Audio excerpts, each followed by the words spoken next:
Shalom, salam alaikum, bonjour, vous êtes les bienvenus à l'émission de ce jour. Nous sommes le lundi 1er octobre 2018. Nous entamons ainsi aujourd'hui le 4e trimestre de l'année 2018. Et oui, nous avons déjà bouclé hier 9 mois sur cette année. C'est le moment de commencer à esquisser son bilan. Nous avons encore un trimestre pour nous rattraper. Et c'est aujourd'hui, 1er octobre, que le monde chrétien catholique entame pour sa part le mois du rosaire et de dévotion à la Vierge Marie. Nous savons compter sur les catholiques, dont nous-mêmes, pour porter à l'attention du Tout-Puissant à travers Marie les prières pour le club de la presse, pour Canal FM, pour tous les partenaires de cette émission, les animateurs, les invités, les techniciens et tous les médias qui nous reprennent. Et c'est également aujourd'hui, 1er octobre, que la Commission électorale nationale indépendante, CENI, démarre les opérations de recensement électoral. Les citoyens togolais âgés de 18 ans et plus sont appelés à se faire recenser du 1er au 8 octobre dans la zone 1, cette zone qui couvre la partie sud jusqu'à hauteur des préfectures de Dagny, Ogou et Est-Mono. Eh bien, c'est pour vous entretenir de tous ces sujets et bien d'autres que nous avons à nos côtés. Un ami que nous retrouvons après une certaine période, Nicolas Kofigan Digblé. Bonjour. Bonjour Chasse, bonjour aux fidèles auditeurs auditrices de Canal FM, sans oublier les fidèles lecteurs de Aspam News. Justement, dire que Nicolas Kofigan Digblé émarge désormais dans l'agence de presse Aspam News. Ouais, exactement. Eh bien, à son côté, Didier Assogba, bonjour. Bonjour Sas, bonjour aux auditeurs et auditrices de Canal FM. En face de moi, toujours égal à lui-même, Nicolas, Ali Romorou Chakala, de Courrier de la République, bonjour. Bonjour Sas, bonjour à toutes les auditrices et à tous les auditeurs. Je leur souhaite un très bon début de mois. Merci. J'oubliais que Didier Assogba est le directeur du journal en ligne Togo Breaking News, pendant que le plus jeune de nous tous a la tête blanche, toujours tiré à 5 épingles, Lucien Diossoumensan avec son éternel combat du peuple. Bonjour Lucien. Bonjour Sas, bonjour à tous ceux et celles qui nous suivent. Donc le combat ne finit jamais pour le peuple. Non, c'est permanent, ça s'arrête même pas à moi. Il y avait eu avant le combat du peuple, il y avait un autre journal qui s'appelait Combat. Merci. D'autres prendront le relais. Merci. Eh bien, ce que nous disons ici parvient jusqu'à vos oreilles. Grâce aux techniciens, ils sont deux à la console. Kokou Michel Vitogbe Tomenga, avec le crâne toujours plus luisant que jamais, alors que Géraud Dakoucha, lui, garde encore ses cheveux sur la tête.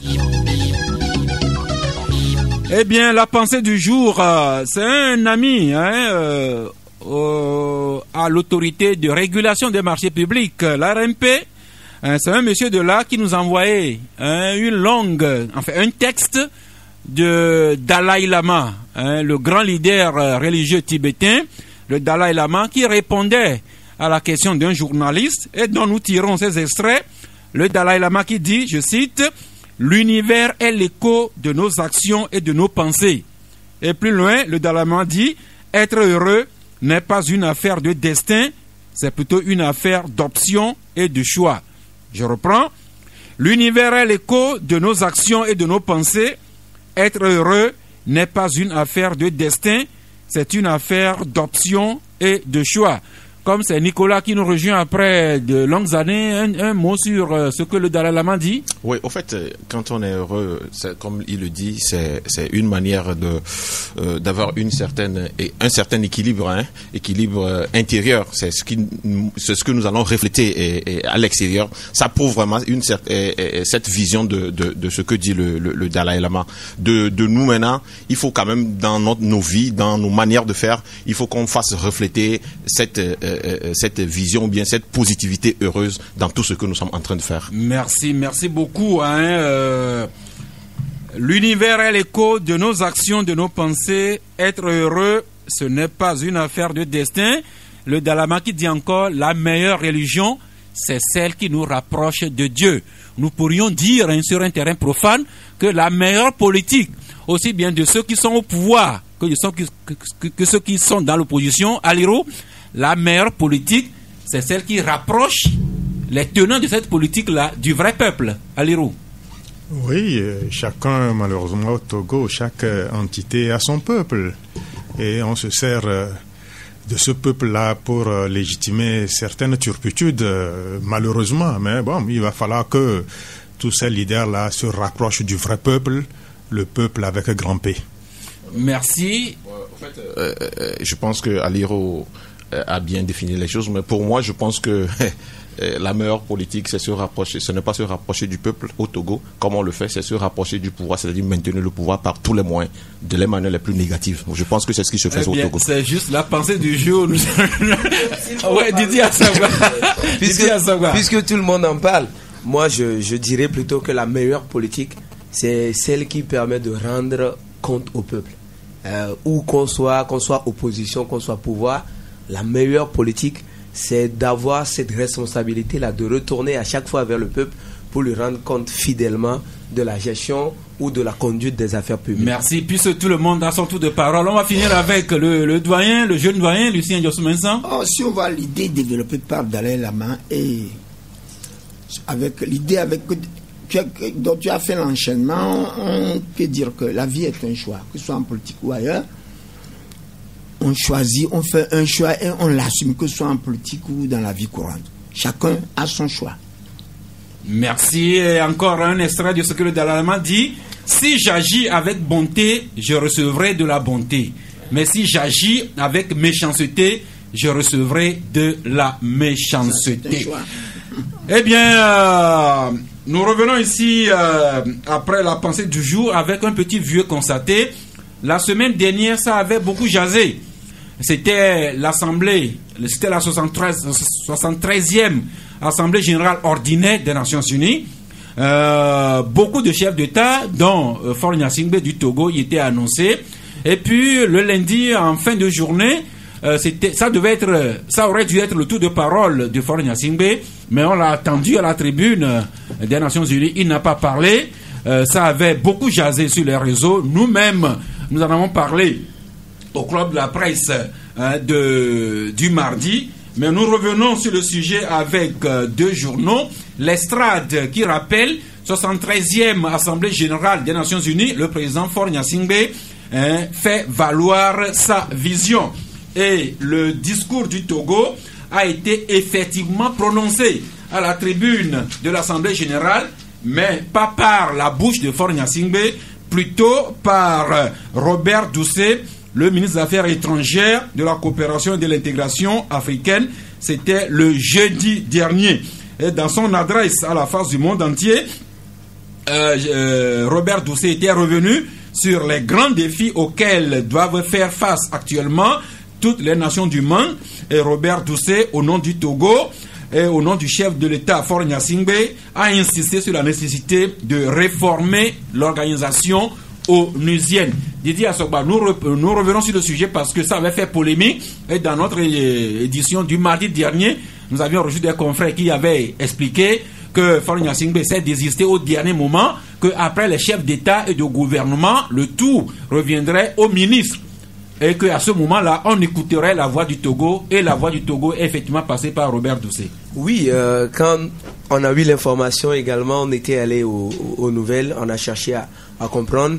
Il nous avait été signifié que le chef de l'État togolais a bel et bien informé l'administration onusienne de ce qu'il ne prendrait pas la parole, sauf que au niveau dans l'ordre protocolaire, c'était difficile de remonter l'information avant que son tour n'arrive.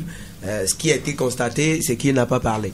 Et il a été dit que le Togo parlera quand même, soit par le ministre des Affaires étrangères ou soit par l'ambassadeur. Et donc, lorsque l'ordre protocolaire a été respecté et qu'on est arrivé sur les ministres, la voix du Togo a été entendue et on a écouté ce discours du ministre que tout le monde a d'ailleurs eu l'occasion de lire. C'est le choix du président togolais de parler ou de ne pas parler. On respecte. Le Togo a dit ce qu'il entend concernant la gestion de l'ONU et la gestion des affaires du monde.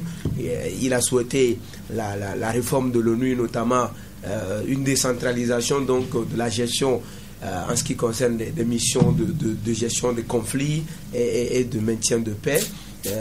Au niveau donc décentralisé pour les organisations régionales, notamment l'Union africaine, la CEDEAO et un peu partout. Et également, il a parlé du problème togolais. Il a dit qu'il continue de travailler pour l'opérationnalisation des réformes. C'est vrai que il n'y avait pas l'occasion de leur poser des questions, mais c'était que le Togo est dans l'actualité et il fallait en parler. Le ministre a eu l'occasion, donc, dans son discours, de brosser l'essentiel des sujets et chacun y va désormais de son commentaire. Merci. Eh bien, le message du Togo est passé à la tribune par Robert Doucet, mais Faure Gnassingbé, nous l'avons vu, nous l'avons senti très actif au cours du sommet parallèle One Planet Summit, et nous avons également les dépêches de toutes les audiences que le chef de l'État a accordées à des personnalités sur des sujets divers. Lucien? Très souvent, je suis un peu triste, sinon même choqué, qu'au Togo, certains journalistes vont trop vite en besogne en s'attaquant à des problèmes dont ils ne cernent pas le contour. Quand il y a l'Assemblée générale de l'ONU, les chefs d'État peuvent aller ou ne pas aller. Ce n'est pas obligatoire. Mais la preuve, cette année, les présidents Poutine de Russie, Chinois et autres n'ont pas jugé utile de s'y rendre. Ils peuvent se déplacer ou pas, mais le ministre des Affaires étrangères ou dans certains pays, les premiers les remplacent valablement. Et ce n'est pas la première fois. Une fois déjà, un premier ministre a représenté le président Faure. Mais ce qu'il faut savoir, c'est que le président a été invité par le président français Macron pour autre chose. Sa présence à New York, c'est dans le cadre, et il était le seul chef d'État africain invité pour participer à ce sommet-là, sur le climat. Le seul chef d'État parmi toutes les autres personnalités. Donc c'est pour quelque chose de précis. Et s'il n'a pas le temps matériel, aller faire ce que moi j'appelle ça un peu, c'est un peu de folklore, aller prononcer le discours, c'est les grandes nations qui décident, vous parlez, bavarder, et le tout revient finalement au Conseil de sécurité qui dit que le monde doit être noir ou blanc. Moi, mon problème, c'est qu'il est allé à New York. S'il y a coïncidence que ce sommet a coïncidé avec l'autre, peut-être qu'au niveau de ce second sommet, il a trouvé plus d'intérêt que d'aller prononcer un discours de 35-45 minutes. Au fond, ça ne doit pas être sujet à polémique. Ce n'est pas une question de polémique, ça. Puisqu'il est libre d'aller ou de ne pas aller, pourvu que le message passe. Merci. Et Aliro, le message du Togo est passé enfin. Non, moi je dirais, pour remonter un tout petit peu, que le président Faure a fait du fort à New York. Et c'est d'ailleurs de coutume ici qu'on l'attend, on ne le saisit pas. Donc c'est ce qu'il a essayé aussi de faire. Mais si les gens ont spéculé autour de cette histoire du discours ou du non-discours du président togolais à la tribune des Nations Unies, ce n'est pas la faute à ceux-là qui spéculent. Il y a quand même des services de communication. On nous aurait dit que le président togolais va à New York pour prendre part à un autre sommet qu'à l'Assemblée générale des Nations Unies. Donc, et puis, on nous a aussi dit que non, c'est le protocole au niveau des Nations Unies qui est un peu failli. Parce que sachant, moi je crois que aux Nations Unies, ils sont tellement bien structurés, ils sont tellement bien ordonnés que cela relève d'une faille que le protocole aura causé. Parce que on ne peut pas dire que le président togolais doit prononcer le discours comme ça, parce que ça leur a plu de donner la parole au président de la République. Je crois que c'est un manquement grave au niveau même de notre pays, où les services de communication n'ont pas été efficients dans le programme que le chef de l'État devrait avoir aux Nations Unies. Donc, qu'on ne s'en prenne pas à ceux-là qui ont spéculé, mais et qu'on s'en prenne aux vraies cibles qui ont créé ce désordre-là. Merci. On fait filer le tour avec Nicolas. Oui, au fait, moi je suis sidéré quand il faut dire qu'on peut aller pour le folklore. C'est pour le folklore, c'est-à-dire qu'il n'a pas voulu aller au folklore. Donc depuis 15 ans qu'il est au pouvoir, quand Fort va au niveau du système de la c'est pour le folklore, c'est déjà grave. Mais venons sur ce fait. À côté de ça, quand on me dit que le président Faure est là-bas et que par contre il a été invité quelque part, il est le seul que, tenez-vous bien, nous avons une commission de communication à la présidence. Qu'est-ce qu'ils en font? Vous savez, dans les États dictatoriaux, en communication politique, il y a ce qui se fait, c'est quoi? On fait l'endospeed. L'endospeed, c'est quoi? C'est une manière de conserver chaque fois l'information et de ne pas divulguer. On pense que c'est avec ça, quand on va attendre ça, on va dire que c'est ça. Or, ça ne marche pas. Or, dans les États démocratiques, en communication politique, il faut le tornado-speed. Et le tornado-speed amène tout le monde à être informé au même pied d'égalité. Ça peut, aujourd'hui, tout le monde sait que le président de la République est parti aux États-Unis à cause de ce sommet-là. Et s'il n'a pas fait discours et que normalement il était programmé, c'est déjà un problème. Qu'est-ce que fait les responsables en communication au niveau de la présidence? C'est aussi ça, parce que nous sommes des Togolais.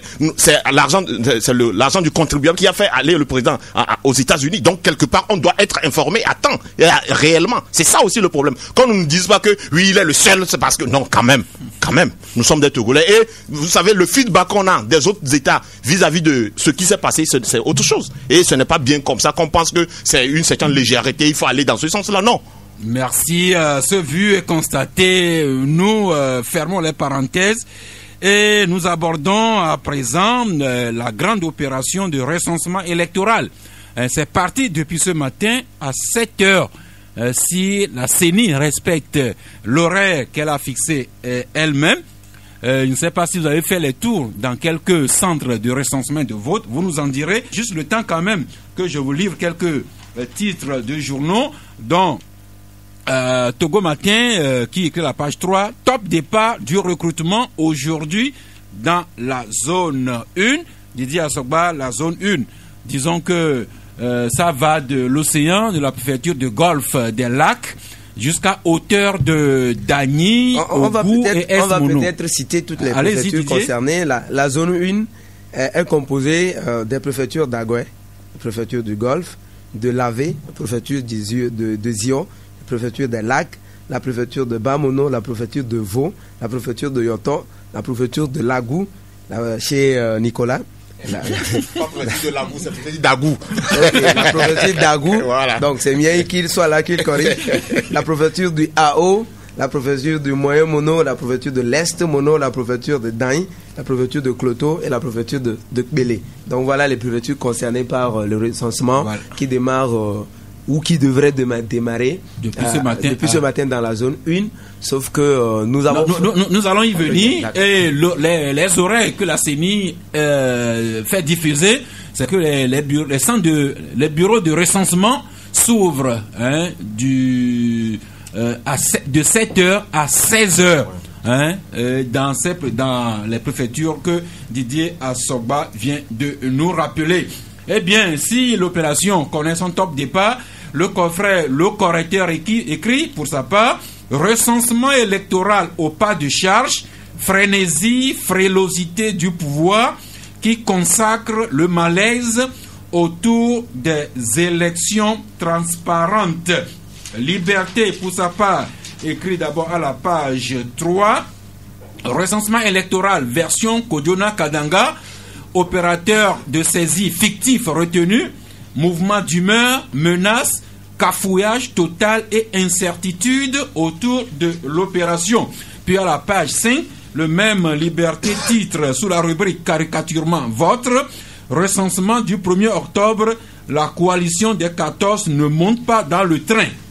Autre journal qui s'y intéresse, c'est Courrier de la République. Justement, Alirou, votre journal, à la page 5, vous écrivez processus électoral jamais sans la coalition des 14.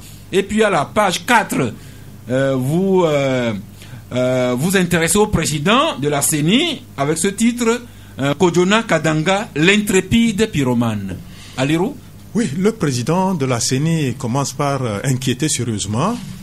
Il est le président d'un organe censé être indépendant, mais tous ses gestes et faits montrent que non. Il est, je ne lui manque pas d'égard, mais la parfaite marionnette, et c'est certain qui tire les ficelles quelque part. Parce que plus d'une fois, tout ce que certains ministres viennent dire, on les retrouve actés par ce que le président de la CENI fait sur le terrain. Aujourd'hui, c'est clair et net. Il y a un protagoniste de poids en face, c'est la C14. Entre-temps, certaines voix s'étaient élevées que non, la CENI, c'est la mieux structurée, c'est la meilleure CENI et qu'on a en Afrique, la nôtre, quoi. On va même pour soutenir cela par l'accord politique global qu'on a dû ressusciter et pour cette fin-là. Mais le comité de suivi et les facilitateurs sont venus nous dire que non, il faut une composition paritaire de la CENI. Et ça a été un acquis. Et on a donné jusqu'au 30 septembre pour que la C14 puisse envoyer ses membres. Donc, quand on envoie les membres, ça ne suffit pas. Il faut tout un protocole. Ses représentants. Il faut tout un protocole. Il faut prêter serment. Mais cela n'a pas été fait. Mais ce qui est sûr, c'est qu'ils ont envoyé leurs membres dans le délai imparti. Maintenant, la conséquence immédiate, c'est que les démembrements de la CENI aussi doivent aussi avoir droit à des retouches. Au niveau des CELI, les commissions électorales locales indépendantes et même des commissions cartes et listes et cartes.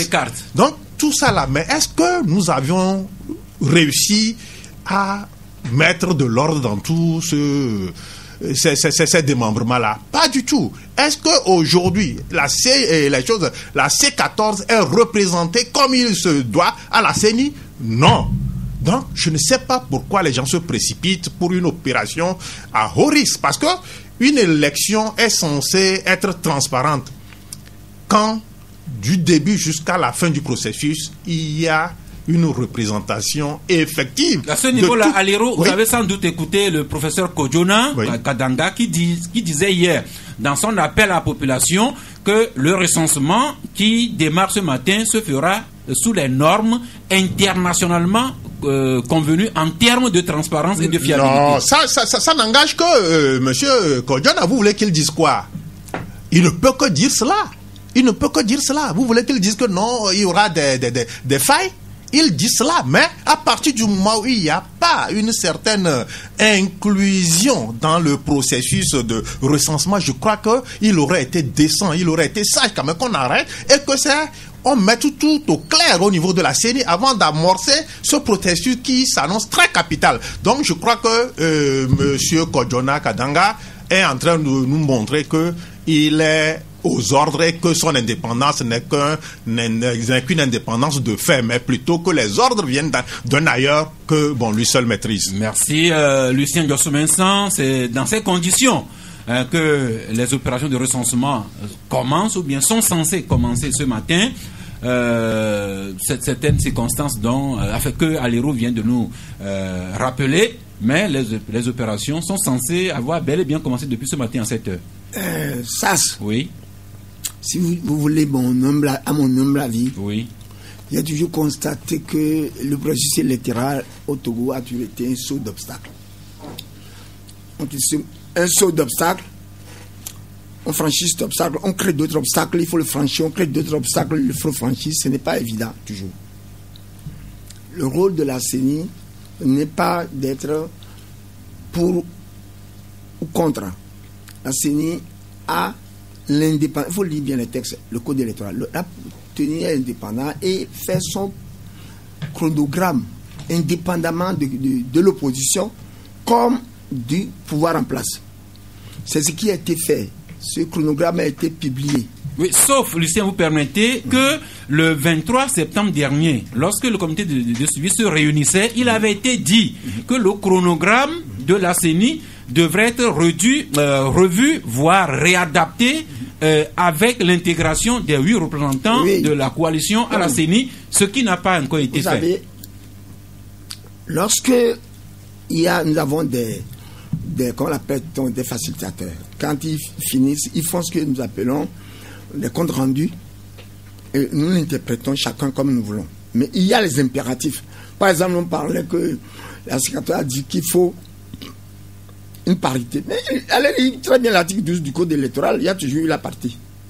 Si vous prenez l'article 12 du Code électoral, vous verrez bien que 5 de la majorité parlementaire, 5 de l'opposition parlementaire, et 3, ainsi de suite. Mais il avait fallu certaine intrépidité de la coalition pour qu'on revienne à cette parité qui figure déjà dans le Code électoral. De toute façon, ce qui est vrai, c'est que la parité a toujours existé légalement.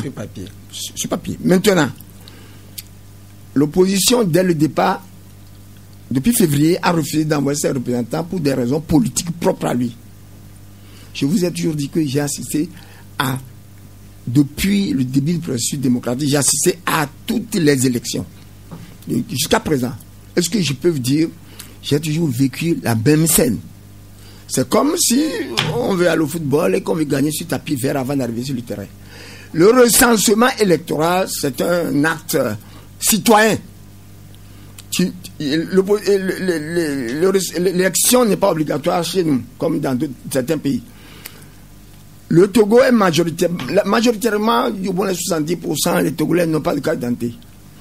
Se recenser, tu as une carte d'identification avec ta photo. Cela ne veut pas dire que tu es obligé de voter pour Kodjo ou pour Kofi. Mais tu l'as. C'est pour toi. Ça n'a rien à voir avec les partis politiques, le recensement. Tu te recenses parce que tu es prêt, le moment venu, à se servir de cette carte pour exercer ton droit de vote. Moi, je ne veux pas engager une polémique autour du recensement. Maintenant, il y a d'autres étapes qui attendent. Ce que nous veut dire en politique, comme dans tout ce que nous faisons, notre pire ennemi, c'est le temps. Le temps, quand vous entreprenez quelque chose, il faut toujours savoir bien gérer le temps. Déjà, à cause d'un certain nombre de choses, les problèmes politiques qui sont survenus au Togo depuis quelque temps, nous avons violé la Constitution, violé tout. Parce que même l'Assemblée nationale est élue pour 5 ans. Nous avons fait beaucoup de choses parce que quand nous le faisons, nous croyons que nous avons le droit de le faire.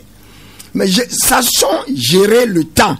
Merci Lucien. Nous allons savoir gérer le temps. Alors si on revient sur les conditions dans lesquelles le recensement commence ce matin ou bien est censé commencer, beaucoup de choses se disent, notamment la coalition qui s'est réunie la semaine dernière et qui a rendu publique sa déclaration appelant ouvertement les populations à boycotter cette opération de recensement.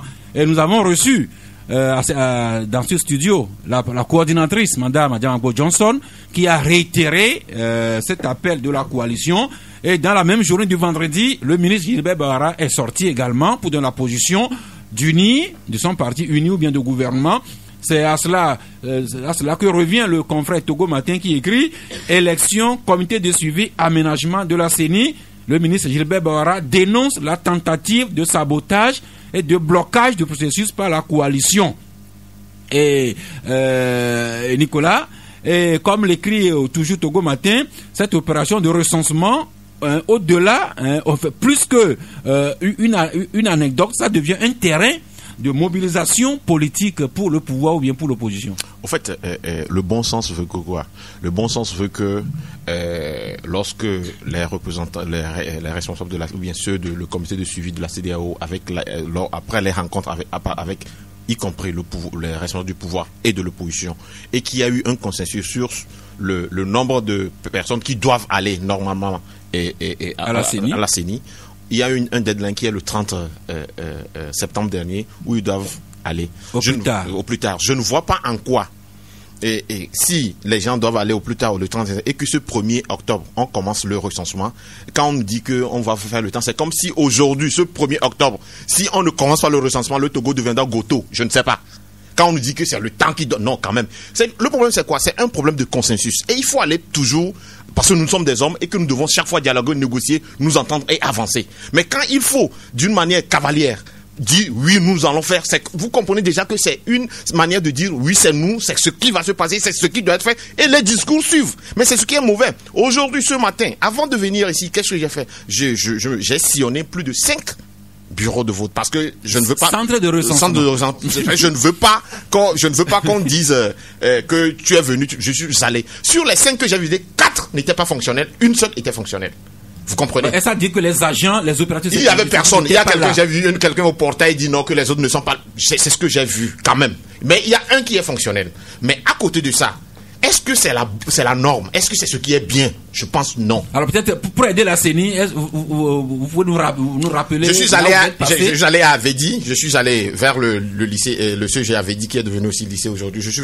Voilà où je m'inscris même d'abord au niveau de l'église protestante aussi. Ce n'est pas fonctionnel. Je suis allé maintenant vers de Lyon. Il y a un centre de l'autre côté. Au niveau du lycée d'Agoy aussi. C'est là où j'ai commencé. J'ai constaté que ça a commencé. Je suis revenu vers Télésou dans une école non fonctionnelle. Voilà les lieux où je suis passé avant d'y arriver ici. Donc pour vous dire que, bon, je ne sais pas quand je suis parti jusqu'actuellement, ça a commencé, je ne sais pas, mais je suis passé là autour de 8h, 9h avant d'arriver ici. Pour vous dire que il y a une certaine, déjà si on dit ça commence de 7h à 16h et que à 7h là, à 16h où je suis passé, ça n'a pas encore commencé, il faut vous dire qu'il y a déjà une cacophonie. Merci, c'est quand même une lourde logistique. Peut-être que le constat que Nicolas vient de faire, ça peut aider la CENI à réajuster, pourquoi pas. disons, sa logistique. Mais Didier Assogba, donc il y a ce discours où la coalition appelle ouvertement ses militants, sympathisants, toute la population à se mettre à l'écart des opérations de recensement ou carrément à boycotter. Et la CENI réitère son appel pour que les gens viennent se recenser. Le même message que délivre le ministre Bawara au nom de son parti uni ou bien au nom du gouvernement. Mais vous nous rappelez les arguments qu'évoque la coalition pour demander que la population boycotte le recensement dans la zone numéro 1. Oui, vous avez tous suivi la conférence de presse de la coalition qui dit d'abord que ses membres, les 8 représentants qui devraient rejoindre la CENI au plus tard le 30, qui ne sont pas à ce 1er octobre, qui ne sont toujours pas encore à la CENI, il faut qu'on le dise également, parce qu'ils ont été désignés, mais leur nom a été envoyé à l'Assemblée nationale. Voilà. Ils doivent attendre que l'Assemblée nationale fasse une plénière où on vote pour eux, et après ce vote-là, ils passeront devant la Cour constitutionnelle pour prêter la Cour suprême. La Cour constitutionnelle. Excusez-moi. Pour prêter serment devant la Cour constitutionnelle avant de faire passation avec ceux qui sont déjà là pour prendre service. Et je pense que la coalition a également empiété ou a quelque peu violé l'accord qui a été signé. Ça, c'est mon avis personnel. Parce que il est dit l'obéissance à la loi morale qu'on s'est donnée liberté, le respect des accords qu'on signe est également liberté quand on est en politique. Ça n'a pas été fait. Donc, on constate que la coalition n'a pas respecté le délai. Mais c'est également... c'est le premier... La coalition n'a pas respecté les délais. Normalement, aujourd'hui... Normalement, hier, dimanche, les 8 membres de la coalition devraient être officiellement à la CENI. À ce jour, ils n'y sont pas. Ils sont juste, leurs noms ont été juste envoyés à l'Assemblée nationale. Maintenant, il faut 2 étapes à franchir avant qu'ils n'arrivent à la CENI. Ça, c'est un premier point. C'est juste un constat. Mais la coalition dit il faut que ces membres soient d'abord au sein de la CENI et réexaminent le chronogramme défini par la CENI pour décider du démarrage du recensement. C'est le premier argument. Et la coalition demande, deuxième argument de la coalition, il faut un recensement biométrique pour assurer la fiabilité du fichier électoral qui sera qui sortira donc du recensement. Il y a d'autres arguments, mais c'est les deux. Notamment la coalition qui demande que ces représentants, non seulement ces représentants aillent à la CENI, également la CENI, même que la même représentation soit effective dans les démembrements, notamment les CELI, jusqu'au comité de l'ISCA et dans les CRV. Également la coalition qui s'en prend à l'expert Aganaï, en qui elle n'a pas confiance, de même que l'opérateur ZTS qui conditionne nos kits. Oui, ZTS et Aganaï sont les mêmes, donc reconditionnement de kits, représentativité au sein de la CENI, des CELI, des comités listes et cartes, des CRV et tout. Et donc voilà les arguments. À mon avis, ces arguments sont un peu acceptables. Mais le fait que la coalition n'ait pas envoyé ces gens, enfin, ces représentants à la CENI avant aujourd'hui, a quelque bouleversé les choses. Mais nous sommes en politique. vous avez au Togo, nous sommes en politique. On a une CENI qui était en place depuis 1 an. On vient de la recomposer. Pour moi, je sais qu'en politique togolaise, tout est possible. Merci. On a démarré le recensement, si tu permets également. Oui, le recensement a démarré, mais moi, j'ai sillonné des centres de vote dans les CENI Golf 1 et 2. Vous étiez où exactement? Dans quel quartier? Non, j'étais à Huiti, à Nukafu, à Hidjranawe et un peu à Bay avant de venir ici.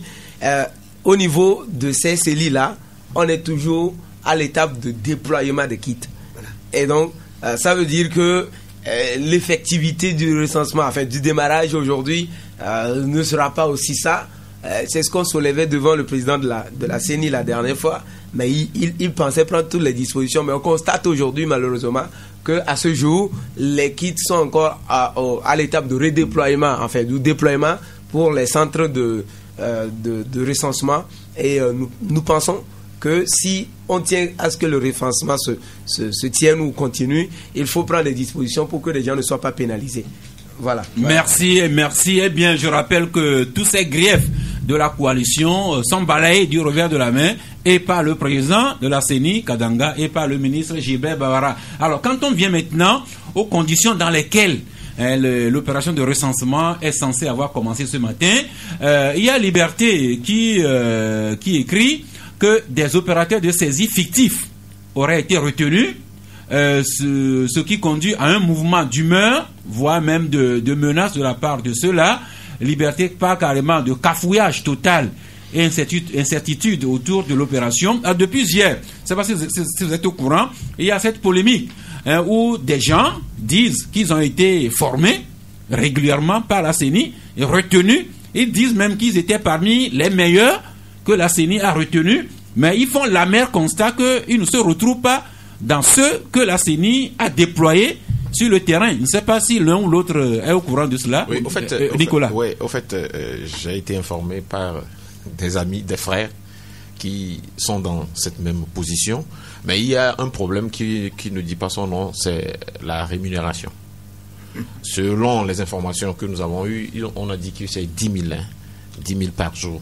Et certains n'étaient pas d'accord parce que c'est dans 10 000 que tu vas prendre une location, parce que tu vas rester dans les localités ou des choses comme ça, et ils n'ont pas accepté. Je pense que c'est ce qui a plus posé problème avec ceux qui disent aujourd'hui qu'ils n'ont pas leur nom. Je sais pas. Est-ce à dire que c'est ceux-là, ces opérateurs qui auraient, qui rechigneraient à signer le contrat ça, avec... Je ne sais pas trop, mais seulement l'information que j'ai avec certains qui ont été bien formés, comme tu le dis, mais qui n'ont pas leur nom, c'est ça. Ils disent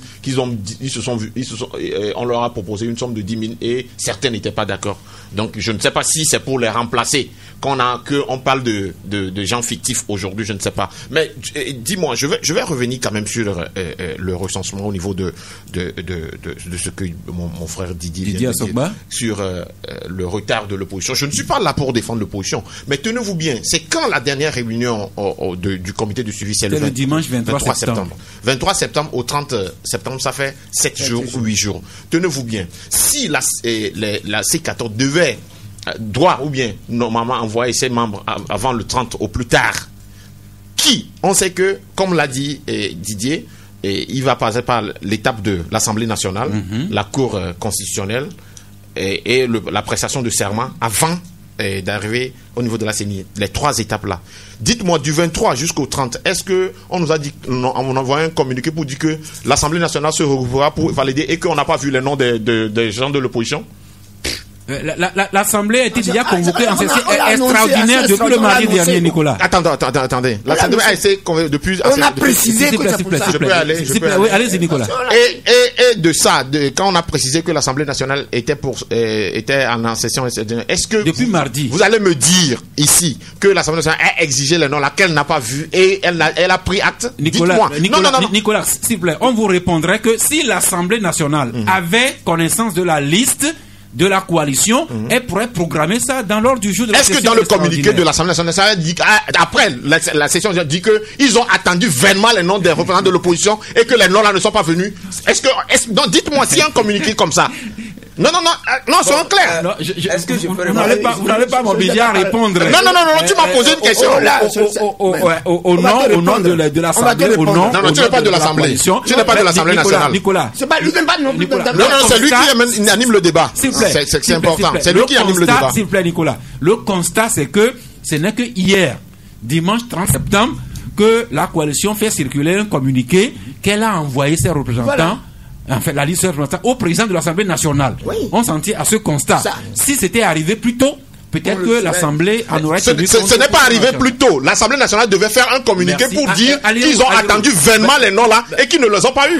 C'est ça. Je voudrais maintenant qu'on revienne aux conditions techniques avec le constat que partagent avec nous et Nicolas et Didier Assogba sur un retard dans le déploiement du matériel et du personnel, avec également ces agents qui disent qu'ils ont été formés, recrutés, ils disent même qu'ils auraient été classés parmi les meilleurs, mais puis au déploiement des agents sur le terrain, ils constatent qu'ils ont été laissés sur le carreau et que les gens ont été piochés sur la liste d'attente pour les remplacer. Là, vous êtes au courant? Oui, je suis au courant et c'est très inquiétant pour une structure censée jouer à la transparence qu'est la CENI quand on vient à constater ce genre de situation, c'est que ça ne fait pas honneur à cette institution. Des gens ont été pris, ils ont été formés, on leur a soumis à des tests. Certains sont sortis avec de très bonnes mentions, certains bien et très bien, et ils ont été retenus. Mais curieusement, quand ces gens-là sont venus pour savoir où est-ce qu'ils seront, ils ne se retrouvent pas sur la liste définitive. C'est d'autres illustres inconnus du processus maintenant qui ont inondé la liste définitive. Là, ça veut dire qu'il y a un problème. Ça veut dire qu'on est allé prendre certains frères, certains coquins pour les remplacer par des gens qui sont censés être capables de faire au mieux le travail de recensement. Parce que ça ne s'improvise pas. Donc, on est en train de nous mettre dans la posture d'improvisation. Parce que ceux-là qui n'ont pas été retenus et qu'on prend maintenant pour les remplacer avec ceux-là qui ont été bien formés, ça veut dire qu'il y aura un problème. Est-ce que c'est fait à dessein? Dieu seul le sait. Maintenant, s'agissant maintenant de cette opération même du recensement, mais ça craint. Il y a de sérieuses inquiétudes. Il y a l'amateurisme qui ne dit pas son nom, qui a pris d'assaut tous les compartiments de cette institution, de cet organe qu'est la CENI.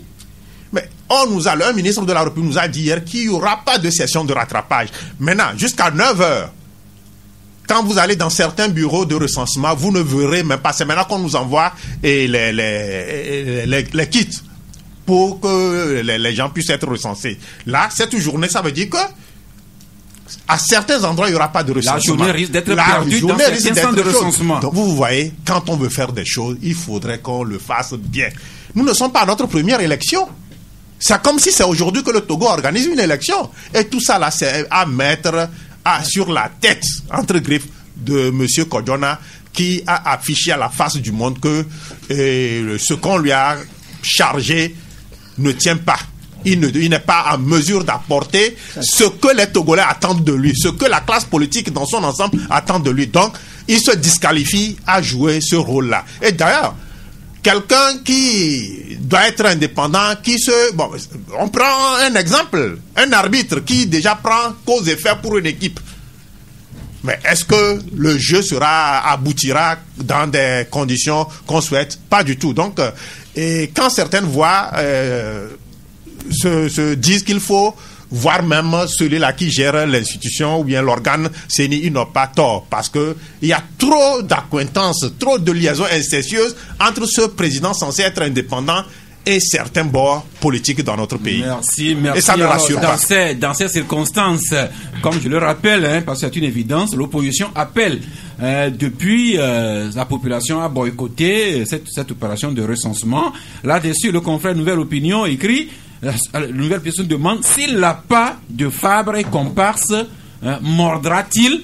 Avec ce détail, Lucien Diossoumen, sans que, et là c'est les statistiques, le plus gros, en fait, les électeurs qui se sentent beaucoup plus proches de l'opposition se trouvent dans la zone numéro 1, qui court aujourd'hui de l'océan jusqu'à hauteur de Dany, Ogou et Esmono. Alors, comme l'opposition appelle à boycotter le recensement, et que le ministre Gilbert Bawara précise bien qu'il n'y aura pas de session de rattrapage à ce niveau-là. Si la population écoute l'opposition et qu'elle s'abstient de se faire recenser au moment des élections, quand l'opposition se décidera à aller aux élections, est-ce que l'opposition ne risque pas de payer très cher cet appel au boycott aujourd'hui? Ça, oui, Lucien. J'ai toujours parlé en tenant compte de mes expériences professionnelles. Nous sommes ici comme des journalistes. Nous avons absolument le droit de critiquer si nous constatons que le début d'un recensement n'est pas bien ficelé. Mais j'ai apprécié quelque chose tout à l'heure. C'est avec Nicolas. Il est allé à l'information. Il a dit que peut-être il y a une raison, c'est qu'on a proposé de l'argent et les gens ont refusé. Si on a refusé, c'est tout à fait normal parce qu'on ne veut pas prendre les gens, les former jusqu'au bout sans parler d'argent. Ouais. Ça a été dit au début. Le nerf de la guerre. Ouais, c'est au début. Si finalement ils veulent imposer une certaine somme, on a le droit de les recaler. Parce que au Togo, c'est toujours comme ça. Maintenant, la dernière élection, la ville de Lomé seule peut compter jusqu'à 600 et quelques 700 000 électeurs. Mais on n'a trouvé que 297 inscrits. Or, nous savons que la ville de Lomé, en particulier, est le fief de l'opposition. Parce que souvent, le parti au pouvoir n'a jamais battu totalement l'opposition à Lomé. Ce n'est plus le cas à Gouin. Attends. Non, écoutez. Lucien parle de Lomé. Ah, d'accord. Ok. Je n'aime pas Non, allez-y, Lucien. Ce que je dis, quand on fait de la politique, il faut tenir compte du passé. J'ai dit tout à l'heure que le recensement est un devoir citoyen qui n'a rien à voir avec les partis politiques. Si un parti se lève et dit aux gens de ne pas les s'inscrire, on fait injure à notre intelligence. Moi, personne ne peut m'empêcher d'aller m'inscrire. Maintenant, quand je vais m'inscrire, je remarque, je fais ce que je veux. Je vote pour qui je veux ou je ne vote pas. C'est mon problème. Mais personne n'a ce pouvoir de dire aux citoyens de ne pas aller s'inscrire. Bon. Parce que laisse-moi. Moi-même, j'ai vu hier. Vous parlez l'un après l'autre, s'il vous plaît. Moi-même, j'ai vu hier des gens qui sont tombés dans le village, même dans mon village, qui sont bien dit que aux gens de ne pas se faire recenser. Les gens disent que ça veut dire quoi? Parce que à cette étape-là, c'est le droit du citoyen qui est en jeu. Il a le droit de vote. Pour voter, il faut qu'il s'inscrive. Bon. Maintenant, les conditions techniques de recensement, tout ce qui gravite autour, ça c'est notre problème. Comme nous le disons, c'est notre devoir de critiquer pour que si déjà il y a eu des lacunes, on essaie de le combler le plus tôt possible. Je ne veux pas qu'on fasse de l'amalgame, qu'on mélange les choses. Maintenant, moi, au cours des débats, je n'aime pas m'en prendre nommément aux gens. Parce que Katanga est président de la CENI. Hier c'était temps, après c'était temps, aujourd'hui c'était temps. Et demain ce sera temps. Bon, on a élaboré un chronogramme. On nous a appelés, nous les jeunes sommes allés, on nous a communiqué le chronogramme. Jusqu'à ce qu'on dise à le président de la CENI de s'arrêter, comme on lui a dit la première fois, il s'est arrêté. Si on ne lui a pas dit ça, il y aura. Mais justement, à ce niveau-là, Kadanga dit qu'on lui a dit une fois de s'arrêter, il s'est arrêté. Mais Kadanga ne prouve pas maintenant qu'on lui a demandé de redémarrer. Attendez, moi j'ai été à la conférence de presse. J'y étais aussi. Bon, oui. Moi j'ai été à la conférence de presse. Oui. Depuis le jour national, l'accord, l'interdiction est levée. Et ils ont repris. Maintenant, ce que je voudrais te dire, depuis la qui publication. Qui a fait lever ce verrou là? Attends, la publication de la feuille de route a levé le verrou. La publication de la feuille de route de la CEDEAO a été le signal qui a permis à la CENI de reprendre ses travaux parce que les dates coïncident. Bon, maintenant, ce que je voudrais dire pour ajouter, c'est que dans cette affaire politique, la politique c'est un peu complexe. Ceux qui font la politique doivent savoir, je l'ai toujours dit, gérer le temps. Comme moi, dans mon fief, j'ai au moins. Je sais que je dis que je suis populaire. Il y a 600 000 inscrits et que je n'ai trouvé que 297 parce qu'on avait fait la même chose avant. On avait dit aux gens qu'il n'y aura pas d'élection et on les avait invités à ne pas s'inscrire. Ce n'est pas la première fois qu'on assiste à ce jeu. Moi, je le dis. Merci. Alors, à propos de la CEDEAO qui avait ordonné à la CENI de s'arrêter et puis la CENI qui reprend actuellement, un auditeur qui sait ce qu'il dit parce que c'est quelqu'un qui a siégé pendant de longues années à la CENI qui dit que la CENI actuellement et ses démembrements sont illégaux et ce que la CENI fait ce matin, à savoir ce recensement, se situe dans l'illégalité. C'est la contribution de cet auditeur. Mais Nicolas, la question là encore une fois. Depuis 93, s'il vous plaît, depuis 93, si on s'appuie sur les résultats que nous avons des élections, on peut dire que la population dans la zone numéro 1, jusqu'au-delà, vote beaucoup plus opposition, que ce soit aux élections législatives ou présidentielles. Alors voilà que la coalition vient d'appeler, de réitérer au boycott de recensement. Or, le ministre Bawara dit qu'il n'y aura pas de session de rattrapage. Alors, demain, quand l'heure des élections aura sonné et que la coalition y ira, est-ce que la coalition ne risque pas de retrouver demain les conséquences de l'appel au boycott qu'elle lance aujourd'hui? Oui, en fait, quand le ministre Bawara dit qu'il n'y a pas de session de rattrapage, je ne vois pas à aucun concours, il n'y a pas une session de rattrapage. Dans tous les examens, il y a toujours la session de rattrapage. Nicolas, c'est vrai ce que vous dites là? Oui, après, il y a certains qui sont malades. C'est vrai ce que vous dites là? Bien sûr, il y a certains qui sont malades et après, il faut organiser tout l'examen pour eux aussi. D'ailleurs, pour l'année dernière, au niveau du bac, je ne pense pas qu'ils ont déjà fait ça. Nous parlons de la CENI, non, exactement, c'est pour dire. Bon, je viens dans ce cas. Oui. Vous savez, il y a un problème. Et l'appel au boycott de l'opposition de la C14 était une stratégie politique. Et la stratégie politique était quoi? C'est que on doit venir à nous avant d'aller au recensement. C'était la stratégie politique. Mais le problème, c'est quoi? Cette stratégie politique n'est pas suivie des effets au niveau de la coalition. Parce que quand on dit que n'allez pas nous boycottons le recensement. Qu'est-ce qui a été fait en amont et en aval pour que au moins aller. Actuellement, nous sommes sur un rapport de force, qu'on le veut ou non. Voilà. Nous sommes sur un rapport de force. Et le rapport penche en faveur de qui? Du pouvoir, bien sûr. Okay. Non, qu'est-ce qui a été fait? Quelles sont les stratégies qui ont été mises en place pour au moins amener le pouvoir à laisser du lest? Ça n'a pas été fait. C'est pourquoi d'ailleurs aujourd'hui on appelle les gens au recensement. Mais il y a un problème qui se fait. Le gouvernement togolais pense que c'est en cassant le thermomètre qu'on peut faire baisser la tension. C'est faux. C'est faux. Parce qu'aujourd'hui, les réalités ne sont toujours pas les mêmes. Et la vision, vous prenez un jeune homme qui est né aujourd'hui en 90, 96, sa vision, sa manière de réagir n'est pas la même que la manière de réagir dans les années 80. Et aujourd'hui, le gouvernement doit tenir compte de ça. Dans les stratégies politiques aujourd'hui, l'opposition qui a appelé au boycott, qu'est-ce que l'opposition fait pour qu'on puisse vraiment aller à ça? L'opposition n'a rien fait. C'est ça, moi, je déplore au niveau de l'opposition. Je déplore ça au niveau de... Parce qu'aujourd'hui, même, on me dit aujourd'hui que 8 personnes vont aller à la CENI. 8 personnes. La CENI a travaillé pendant combien d'années? Pendant 1 an ou 2 ans. Qu'est-ce qu'ils ont fait? Est-ce que l'opposition aujourd'hui, c'est le nombre de bulletins qu'on a frappés pour amener? Est-ce qu'ils savent ça? Le nombre d'urnes qui est arrivé au pays? Est-ce qu'ils savent ça? Le nombre de bulletins de vote fictifs? Est-ce qu'ils savent ça? Attends. S'ils y vont, ils sauront. Non, c'est faux. Au Togo, ici, nous avons eu ça. L'opposition ne sait jamais le nombre de fichiers électoraux qui ont été frappés par ZTS ou bien je ne sais pas quoi.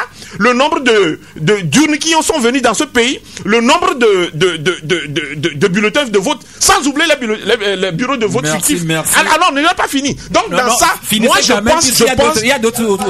pense que l'opposition aujourd'hui, dans sa stratégie, doit plutôt voir comment canaliser ces genres de choses. Comment essayer de mettre la main sur ce genre de choses pour une certaine lisibilité des élections. C'est important. Merci. Hier, c'était quelqu'un qui avait mangé un lion, mais je constate que Nicolas, il a avalé des lions tout plein. Non, il y a ce problème autour de la CENI, mais à côté, la CEDEAO, qui en est quand même consciente, a recruté et dépêché des experts qui accompagnent la CENI au jour le jour depuis au moins une semaine. Mais en plus de ces experts de la CEDEAO, il y a également des missions d'observation et sur lesquelles Liberté écrit aujourd'hui à la page 3, oui, aux missions d'observation électorale de l'Union européenne et en Afrique. Mais Didier Assogba, votre avis sur tout ça? Moi, personnellement, je veux parler en tant que citoyen togolais. Je ne comprends pas cet appel au boycott du recensement. Personnellement, je ne comprends pas. Je ne comprends pas parce que le recensement électoral au Togo permet à plusieurs citoyens, si vous avez fait des villages, des localités reculées, où les gens n'ont jamais l'opportunité d'avoir les moyens de se donner des papiers d'identité, notamment la carte nationale d'identité, le passeport et autres, quand ils participent au recensement, ils ont la carte. Et avec cette carte-là, on fait beaucoup de choses dans des localités. Même à Lomé ici, il y en a vu plein qui prennent leur pension avec la carte d'électeur. Alors justement Didier, à ce niveau-là, lorsqu'elle était au CDC, Mme Adjango Johnson disait que la coalition demande des opérations foraines au cours desquelles on va établir des cartes nationales d'identité en bonne et due forme à tous les citoyens. Ces cartes biométriques qui serviront à voter, mais qui doteront tous les Togolais quand même de cartes d'identité en bonne et due forme. Soit, c'est ce qu'elle dit et je partage, mais le problème est que là, actuellement, on n'en est pas là. On n'en est pas là, on en est à l'étape du recensement électoral. Et il faut que des Togolais aillent s'inscrire sur la liste et détiennent la carte, quitte à le moment venir sur l'appel de l'opposition de ne pas voter, de rester chez eux. Mais il faut quand même qu'ils soient sur la liste, qu'ils aient la carte. Et le problème, le doyen a peut-être eu l'occasion de suivre toutes les élections. Moi, 93. Moi, je suis juste un jeune. J'ai suivi de près en tant que journaliste au moins 3 élections déjà. 2010, 2013, 2015. 2013, 2012 d'abord, le 12 juin 2012, l'opposition a réuni à Décon ici, pas moins de... Eux-mêmes, ils parlent d'1 million de personnes. Et ils n'ont rien fait pour demander aux gens de s'inscrire sur la liste électorale. On participe aux élections de 2013, on a vu ce que ça a donné, parce que le boycott était tellement frappant que l'opposition, là où elle devrait gagner, a gagné, mais a laissé quand même UNIR gagner aussi. Dans des zones comme Vaud, comme Lac, où UNIR ne devrait rien avoir, l'opposition a tout fait, en appelant au boycott, a tout fait pour que UNIR gagne quand même des sièges dans des endroits supposés être ses fiefs. Même à Lomé, à Guagnévé. 2015, on était là, on a couvert les meetings, on a couvert tout. Il est dit que sans réforme, il n'y aura pas d'élection. Et donc, du coup, lorsqu'il y a recensement ou révision de liste, des gens ne s'étaient pas déplacés pour aller s'inscrire pour avoir les cartes. Alors que dans des meetings de l'opposition, vous voyez des jeunes en âge de voter, mais le jour du vote, ils n'ont pas de cartes pour aller voter. Moi, je pense que quel que soit ce qu'on fait aujourd'hui et qu'on critique, en attendant d'avoir quelque chose de mieux, il faut quand même qu'on participe à ce recensement, qu'on ait les cartes, après on suivra le mot d'ordre. La carte ne sert pas qu'à voter, je dis bien qu'au Togo, la carte d'électeur sert à faire également autre chose pour les citoyens. Merci. À contrario de la position de l'opposition, le Parti uni qui anticipe déjà sur la zone 2. L'opération de recensement ne commencera dans la zone 2 que à partir du 17 octobre. Mais UNI envoie déjà des émissaires sensibilisés dans la zone, dans la région centrale. C'est ce que nous rappelle Nouvelle Opinion, les cadres unis de la région centrale qui communient avec les militants, les populations et les invitent à se faire recenser le moment venu. Aliru Mourou Tchakala. Non, mais cette histoire est-ce que c'est juste que l'opposition appelle au boycott, c'est une question de justesse dans le jugement de chaque bord. Mais si l'opposition n'a pas ce droit-là de demander à ses militants de boycotter et le recensement, il n'appartient pas aussi aux autres d'appeler alors, puisque c'est un truc qui est libre, chacun est libre. Donc pourquoi d'autres appellent leurs militants ou bien le peuple à aller se faire recenser, d'autres n'ont pas le droit? Non, allez, chacun est libre. Oui, chacun est libre. Donc il faut pas qu'on dise, qu'on pose des jugements sur ce que l'opposition, en toute responsabilité et indépendance, a décidé de faire. Je comprends, Léro, mais la préoccupation, si les militants de l'opposition ne se font pas recenser aujourd'hui, avec quelle carte ils voteront demain? Il y a la session non, de rattrapage. C'est une question. À partir du moment où ils ne se retrouvent pas dans ce que la CENI actuelle est en train de faire, vous voulez qu'ils cautionnent quelque chose qui émane de cette CENI? C'est une question de il faut être constant dans ce qu'on veut. Quand on ne veut pas, quand on ne mange pas une chair là, quand c'est son totem, on ne boit pas son bouillon. Donc je crois que l'opposition est juste dans sa logique. C'est une question de logique. Il ne faudrait pas que nous ayons chercher de gauche à droite. Maintenant, s'agissant même de ce processus-là, on dit qu'il n'y a pas de session de rattrapage et tout ça là. Je crois que c'est une façon de dire. C'est Baora qui le dit. Oui, c'est Baora. Bon, c'est une façon de dire, mais si vous ne on ne s'arrête pas. Bon, si vous ne nous arrêtez pas, on va faire des dégâts. Bon, l'opposition ne les a pas arrêtés. Qu'ils fassent les dégâts. Le même ministre a eu à dire que non, le train ne va pas s'arrêter. Que on le prendra en marche. Mais ce train-là s'est arrêté. On a un problème. Et ce problème-là ne date pas d'aujourd'hui. Tout le micmac lié au scrutin, ça ne date pas d'aujourd'hui. Maintenant, on n'a pas pu gérer nos problèmes en interne. On a eu recours à des facilitateurs et même à un comité de suivi qui gère la chose. On a parlé de chronogramme la dernière session du comité de suivi. Maintenant, est-ce que le chronogramme là a donné feu vert, le chronogramme même qui n'a même pas encore été élaboré, donne feu vert à la CENI actuelle dans sa proposition de continuer le travail? Je crois que il faut aujourd'hui arrêter ce qui peut créer des dangers demain. Merci. Eh bien, ça nous ramène à la crise sociopolitique qui apparemment ne donne pas encore des signes d'être éclaircie. Et là-dessus, le Courrier de la République qui parle de la crise togolaise comme un casse-tête pour la CEDEAO. Le confrère Lestrade aussi se demande à la page 4 qu'est-ce qui bloque au juste la résolution de la crise sociopolitique au Togo. Et cette crise sociopolitique que Lestrade qualifie comme un climat d'affaissement et de neurasthénie qui conduit même à la résignation. Et puis la CEDEAO, tant décriée, et qui est quand même appelée à sauver les meubles. 3 secondes pour souffler un peu. Dernière partie de cette émission avec autour de nous les 4 confrères avec les lions qu'ils ont mangés ce matin. Nous allons maintenant nous intéresser à la liste que la coalition rend publique depuis hier et qui porte nom de ses représentants à la CENI. À ce niveau, un éditeur nous rappelle que à l'ouverture de la session extraordinaire de l'Assemblée nationale, le président de l'Assemblée, Dama Dramani, annonçait que l'Assemblée attendait la liste de la coalition. Eh bien, la liste, elle est connue depuis hier. Courrier de la République nous en parle. C'est plutôt le confrère Le Correcteur. C'est le confrère Le Correcteur qui écrit ce matin inclusivité de la commission électorale pour la transparence des élections. Amouzou, Atanchi, Teko, Aoudi, Klouvia, des renforts de la CENI. Voilà, les noms de ces personnes sont connus depuis hier. Et Togo Matin qui écrit lui liste de la coalition des 14 en vue de la recomposition de la CENI. L'ANC se taille la part du lion avec 3 noms. L'UFC écarté en violation du statut de l'opposition. Didier Assogba, que nous avons souvent transformé en reporter, voulez-vous nous donner la liste que la coalition a envoyée depuis hier au président de l'Assemblée nationale?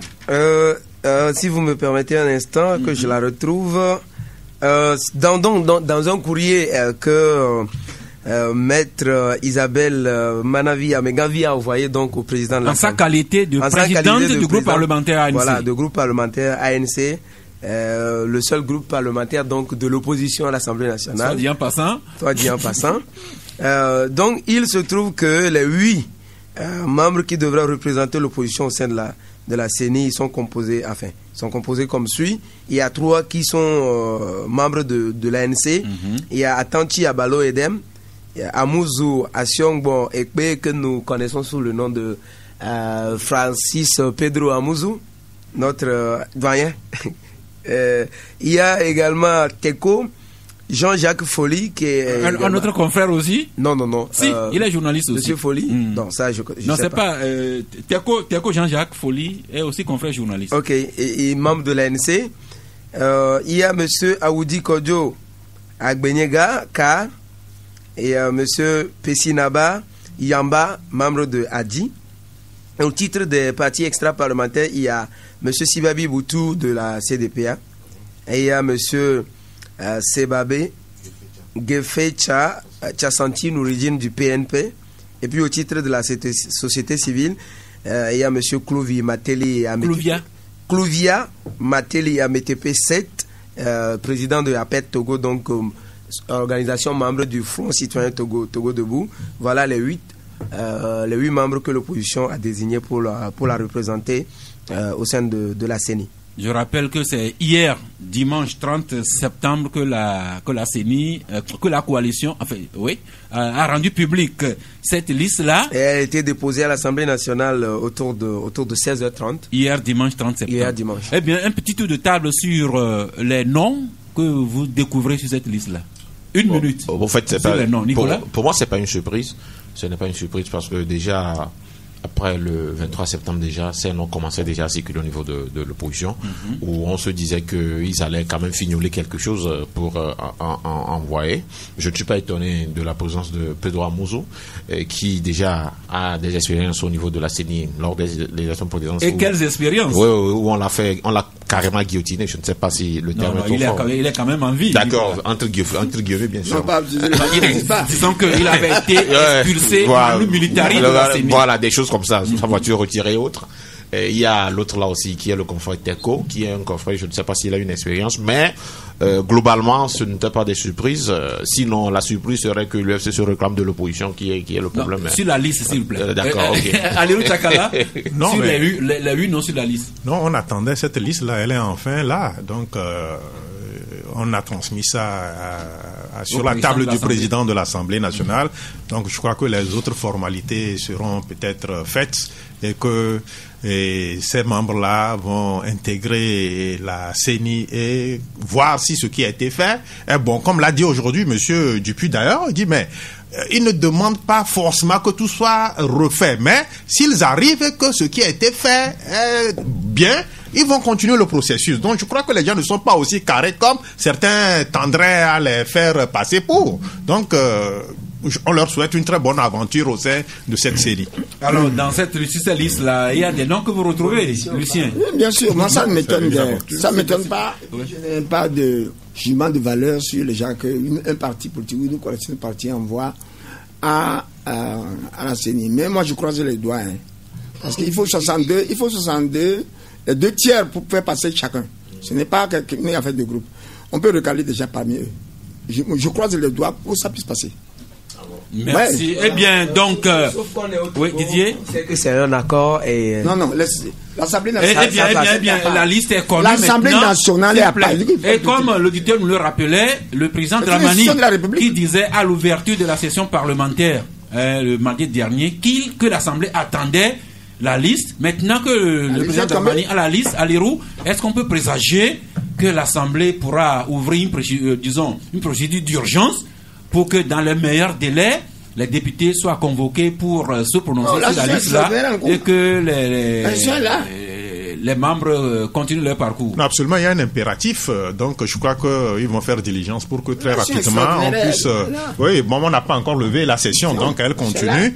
Et puis, dans les prochaines heures, on peut assister peut-être au vote de ces membres qu'on leur a envoyés, et puis, si possible aussi, voir du côté de la Cour constitutionnelle, prêter serment et regagner la CENI.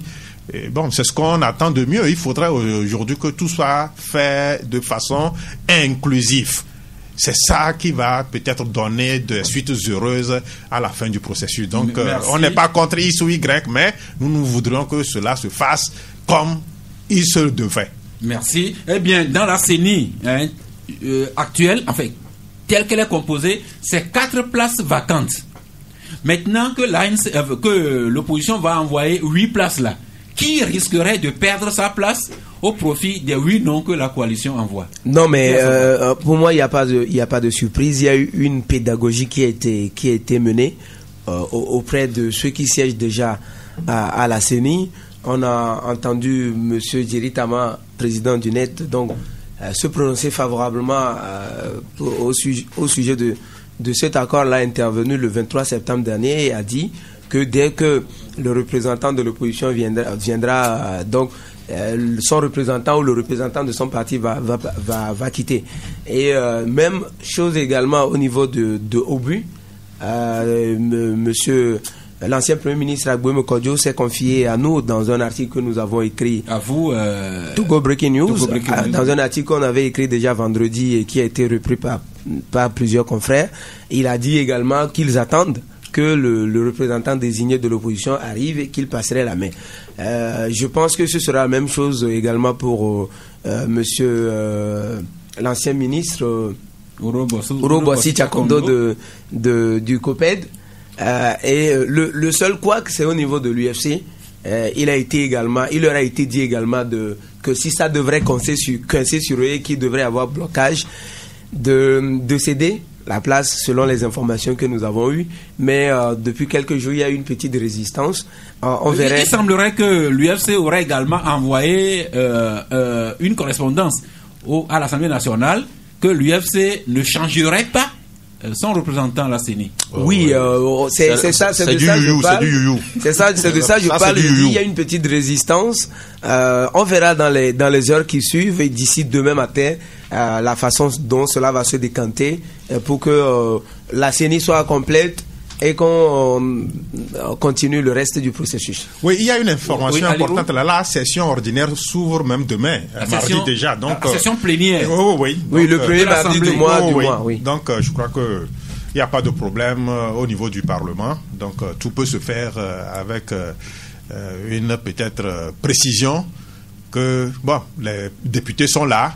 La diligence sera faite pour que ces gens-là puissent rapidement avoir l'onction des députés et puis aller et comme, à leur charge. Le nouveau siège de l'Assemblée est à quelques dizaines de mètres du siège de la Cour constitutionnelle, peut-être même que juste après que les nouveaux représentants de l'opposition à la CENI auront reçu l'onction des députés, peut-être qu'en revenant en ville, ils vont passer par la Cour constitutionnelle prêter serment. Ouais. Et puis on verra maintenant, quand ces 8 représentants auront été pleinement investis pour siéger à la CENI, nous allons voir si la coalition pourrait éventuellement se raviser. Oui, on va être juste, on va pas les obliger non plus à faire quoi que ce soit. C'est leur position. Ils défendent une cause qui devrait être une cause nationale. Sur des points on les comprend, sur d'autres points si on les comprend pas, c'est notre droit également ou notre liberté également de le dire. Tout ce que nous demandons, c'est que tous les acteurs politiques, et on avait parlé en début d'émission, prennent en considération le peuple et d'abord l'intérêt du peuple. C'est vrai que la politique, c'est pas un jeu d'enfant. Chacun y va de ses stratégies, mais il faut que les uns et les autres pensent d'abord à la quiétude du Togo et au vivre ensemble surtout. Nous allons descendre auprès du peuple avec quelques infrastructures qui ont été érigées et réceptionnées ces derniers temps. Le confrère Estrade nous rappelle que dans la préfecture de la Kosa, la société Simtogo Kara a doté le lycée d'Awangelo d'un bâtiment flambant neuf. Photo à l'appui. Toujours l'Estrade qui nous ramène cette fois-ci dans Yoto, cher au cœur à Didier Assogba. Appui à l'éducation, cette fois-ci c'est Scan Togo qui offre 2 bâtiments à l'école primaire publique à Soukonji et au CG de Sika Konji. Photo à l'appui également. Autre infrastructure, là c'est Aliro qui le rappelle, le Togo qui dispose désormais de 2 salles de cinéma Olympia.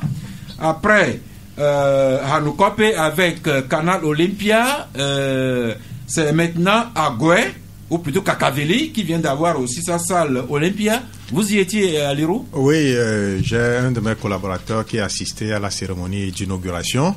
Donc c'est une salle qui est à Kakaveli, donc dans la préfecture d'Agoué, et elle a une capacité de 300 places.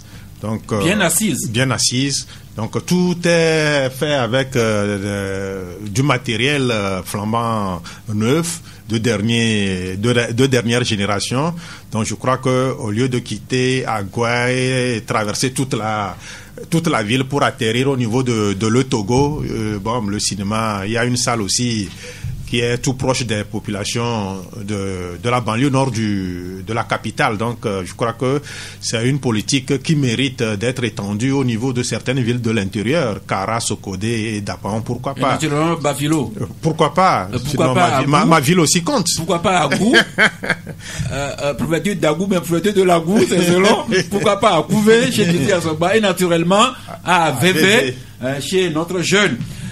Il y a une autre infrastructure dont les travaux avaient été lancés, je crois, la semaine dernière.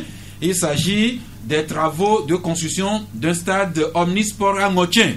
C'était le Premier ministre qui avait lancé les travaux en lieu et place, enfin, au nom du chef de l'État. Et le confrère, le correcteur revient là-dessus aujourd'hui et trouve que c'est encore des millions dilapidés à des fins électoralistes. Nous allons terminer avec les infrastructures.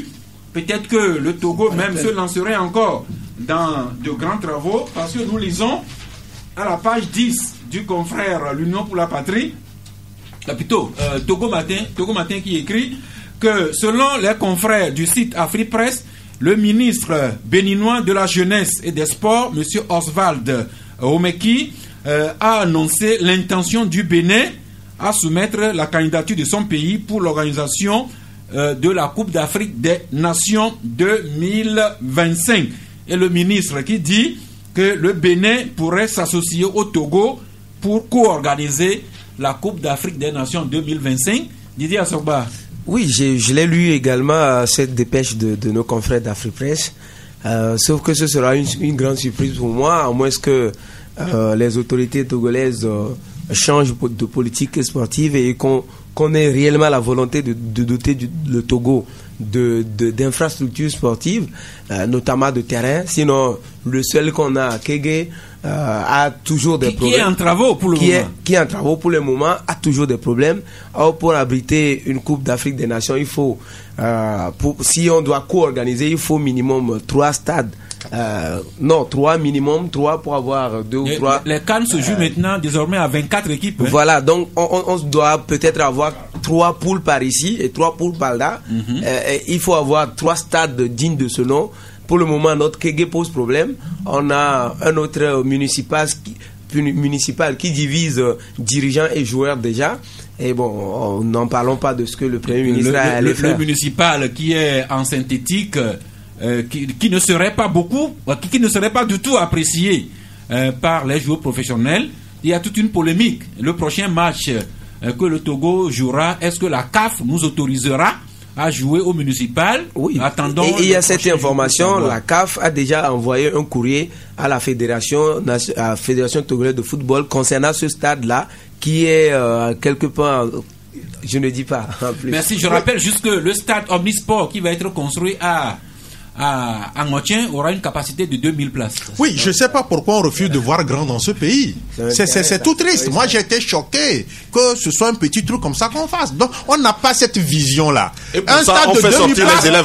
On fait sortir les élèves toute la journée. Non, mais c'est pas bien. J'ai été choqué et tristement.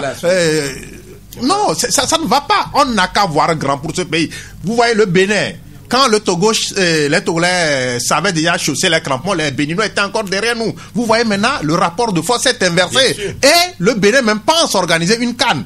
Ça veut dire qu'ici, on est encore là. On ne pense même pas à organiser une petite compétition avec des stades de 2000 places des travaux qu'on lance à grands ponts pour rien. Merci. Parce que c'est du dépassé. Même les stades de quartier ailleurs n'ont pas cette envergure de 2000 places. Si le Bénin organisait seul ou avec nous la CAN 2025, je rappelle que Lucien Diossou-Messan, à partir d'AVV, il prend juste une pirogue, il traverse le mono, il va voir les matchs de la CAN 2025 au Bénin. On parle même de terrain, les infrastructures hôtelières. Est-ce qu'on en a au Togo? Non, on n'en a pas. Qui parle de CAN, il faut aussi ça. C'est le ministre béninois qui a annoncé ça. Peut-être qu'on va voir si le Togo confirme ou infirme cette éventuelle co-organisation. Eh bien, merci. Nous sommes déjà arrivés au thème de cette émission. Juste la tradition que vous nous montriez les cartons du début de semaine. Nicolas Kovigan-Dibli. Je rappelle que les cartons portent sur des sujets et des personnes qui n'ont pas été évoquées à l'émission du jour. Moi, mon carton devait porter sur quelqu'un. Je veux parler Bara. il a un carton rouge parce qu'il ne fait que débiter des propos incendiés. Et c'est pas normal pour un responsable, un homme d'État. Et c'est pas bien. Il faut quand même qu'il revienne sur terre, c'est important. Merci. Aliro Tchakala? Non, ma carte ou bien mon carton rouge s'en va à l'endroit de Coris Bank, qui depuis son installation ne fait que tourner en bourrique sa clientèle. Des promesses jamais tenues, des publicités tapageuses. Non, rien ne se fait de sérieux là-bas. Donc c'est comme un manque d'égard à l'endroit de la clientèle. Donc carton rouge à cette jeune institution bancaire qui déjà marque ses premiers pas de la très mauvaise manière. Merci. Didier Assogba? Non, moi j'ai pas de carton, que chacun aille se faire recenser. Mais on pourrait, c'est un carton vert. Didier, ça c'est un carton vert. Vous pourriez quand même adresser un carton vert aux pères de famille qui transportent leurs femmes enceintes à vélo pour on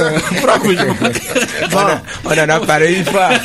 Moi, je donne un carton vert à monsieur Koudian Katanga, président de la CENI, pour la simple raison qu'il n'est pas facile d'être président de la CENI. Beaucoup ont échoué ici. Ils sont allés à mi-chemin. D'autres ont démissionné même afin. Je lui donne un carton vert pour l'encourager, parce qu'il faut bien un homme pour le faire. Nous ne serons jamais d'accord autour d'un homme. Merci. Carton de cœur à une chère amie. Bon, sachez, une amie à nous tous, elle s'appelle Aele, à nous tous.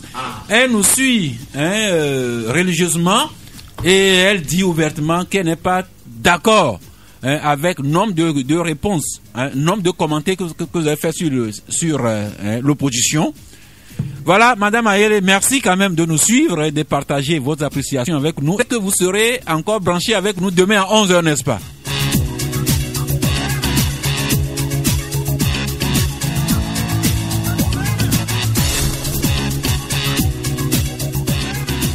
Merci d'avoir regardé la vidéo, abonne-toi et partage la vidéo avec tes proches.